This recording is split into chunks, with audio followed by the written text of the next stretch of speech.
About this? This says, what's the chance that these three people win these three prizes in that order? Okay, order matters here. If you're working out probabilities, it helps to figure out the bottom number first. There's 100 people altogether. Out of those 100, you can count how many ways you can put them in an order. Pick three people and the order counts. What's first second? Oh, first second? I don't know. If you want, you can just think that particular order is 1, so you can just put a 1 on the top, right? If you really wanted to, you could say, there's one way I could pick her. Like you could say, if you want to really complicate things, instead of just realizing that's one single order out of all of those orders, you could say, well, I have one person out of 1 I want to pick to be first, and I have one person out of 1 I want to be second, and I have one person out of 1 I want to be third. That would be really overcomplicating things. It's 1 on the top, right? Because that's one particular order there. For this, there's not, I think probably the best thing is to just recognize there's only one way you can put those people in that exact order, right? If you want to choose them one at a time, well, there's only one person I want to be first. So choose that out of the 1, right? If you don't like that it just appears a 1 out of nowhere on the top, that's kind of where it comes from. For the second one here, it says, though not necessarily in that order, right? Yep. Why is only 1 if order matters? If order matters, it's going to make this a bigger number on the bottom. Because there's a lot of different ways, there's a lot of different ways you can rearrange these three people. But they're asking what's the chance they win in this order, right? Like if they get first, second, third in that order. There's only one way you can. If down here it could be Alice, then Ben, then Conchetta or whatever. It could be this. It could be. I mean, if somebody's I didn't actually write this one question, and if somebody's looking for an ABC name, I mean, that's probably not the one that pops to mind for C, but it could be a lot of different things, right? You can count all the different ways on the top. There's actually a couple different ways you can do this second one. You could say, I'm going to count all the different orders. You could use permutations and say, I'm going to count all the different ways I can put everybody in order out of all the whole group. The same as up above here, the same total. But now this time, I want to figure out all the different ways I can arrange those particular three people in an order, right? So this is actually going to be 12 out of whatever the 100p3 is. What is 100p3, by the way? 9, say that again. 97030. So this is 1 out of that. This is 12 out of that. Or you could count it using combinations. You could say instead of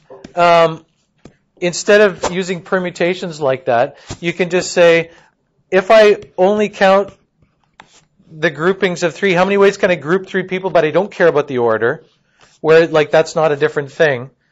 And then on the top, there's just one group, right? There's one way I can choose those from the 100 people. This is or, 2 different ways to do it, right? It should give you the same thing. No. This is one way to figure it out. This is another way to figure it out. You can do it 2 different ways.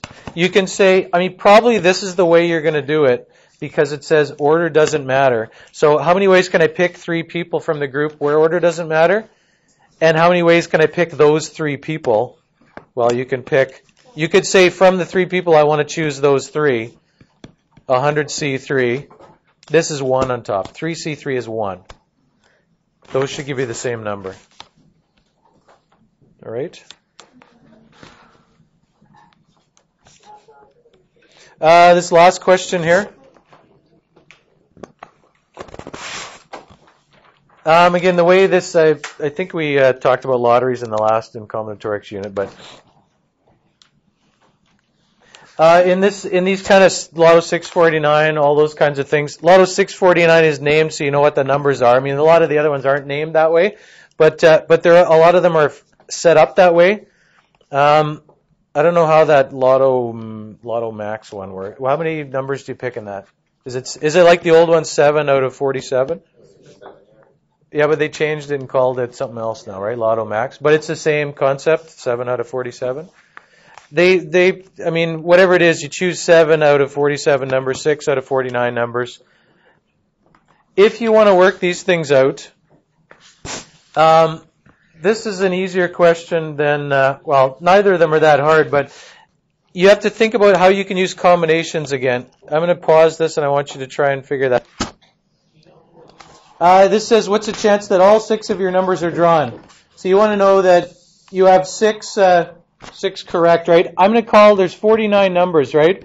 There are 6 that I'm calling, I don't know, you could call them yeses or you could call them whatever you want, right? They're the numbers that are good for you in terms of winning. You could call them, I don't know, maybe we'll call them W for winning numbers. For you, those are the winning numbers, right?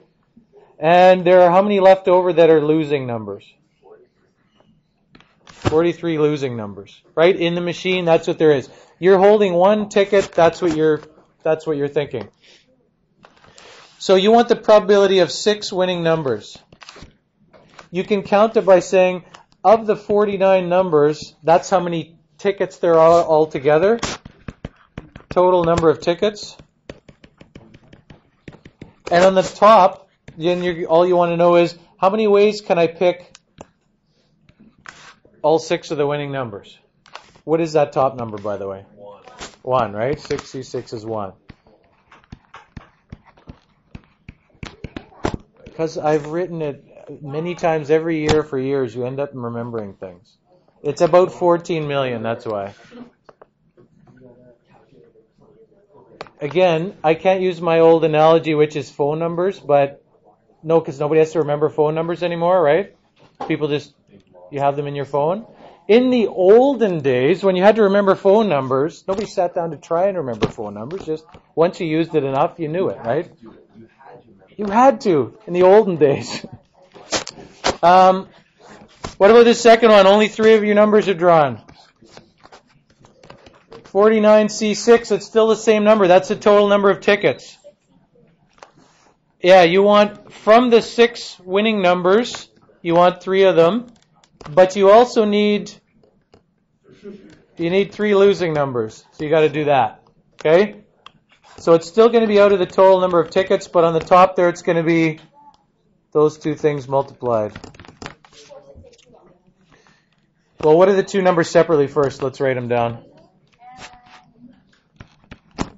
286 something? No. 1, 2, 3, 4, 1. And you said it was 2, 4, 6, 8, 2, 0?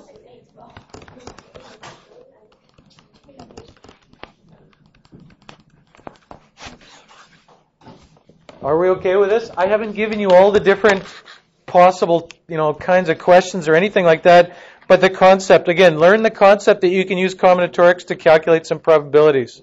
All right? Let's